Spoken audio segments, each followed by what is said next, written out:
இந்த எபிசோடில் நாம் இயக்குனர்கள் பிரசாந்த் பாண்டிராய் மற்றும் விக்னேஷ் நடராஜ் இயக்கத்தில் வெளிவந்திருக்கிற வாரண்ட். இது ஒரு தமிழ் வெப் சீரிஸ். வாங்க அந்த படத்தோட கதையை பற்றி பார்ப்போம்.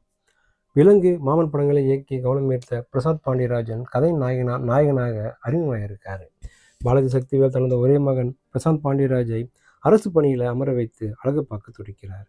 பல அரசு தேர்வுகளை எழுதவும் செய்கிறாரு. அதிலும் அவர் தேர்ச்சி பெறாமல் போக இறுதியில் தனது உறவினர் மூலமாக அவரை போலீஸாக்கி விடுறாரு. அரசு வேலைக்காக போலீஸில் சேரும் பிரசாத் பாண்டியராஜ் காவல்துறையில் நடக்கும் அரசியல் சிக்கி திணறி போறாரு.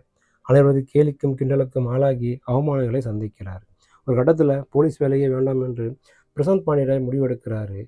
இத்தனை நாள் தன்னை அலட்சியமாக பார்த்த அனைவருக்கும் ஒரு பாடம் கற்றுத்தர வேண்டும் என்று சில விஷயங்களை செய்கிறார். அதுவே அவருக்கு மிகப்பெரிய சிக்கல்களை உண்டாக்கி விடுது. அது என்ன? அந்த சிக்கல் இருந்தவர் மீண்டு வந்தாரா? இதாங்க அந்த படத்தோட மீதி கதை. அப்பாவித்தனமான கதாபாத்திரத்திற்கு கச்சிதமாக பொருந்து அசத்தல் நடிப்பை கொடுத்திருக்கிறார் பிரசாந்த் பாண்டியராஜ். சாது மிரண்டால் காடு கொள்ளாது என்ற ரீதியில் அவரது விஸ்வரூபம் பரவசப்படுத்துது. நாய்களாக நடித்திருக்கும் நர்மிதா, அருள்ஜோதி, சாயாதேவி ஆகியோர் கொடுத்த வேலைக்கு குறைவில்லாமல் நடித்து கொடுத்திருக்காங்கன்னு சொல்லலாம். சாயாதேவி கொஞ்சம் கூடுதலாக கவனிக்க வைக்கிறாரு. பாலசக்திவேல், கௌசல்யா ஆகியோரின் அனுபவ நடிப்பு பேசப்படுது. அருள்தாஸ், அலோ கந்தசாமி என அனைவர் நடிப்பிலும் குறைவில்லைன்னு சொல்லலாம். அசோக்குமாரின் ஒளிப்பதிவும் சாம் சிஎஸ் பின்னணியின் படத்துடன் நம்மை நகர்த்தது. பரபரப்பு மிக்க காட்சிகள் படத்துக்கு பலம் சொல்லலாம்.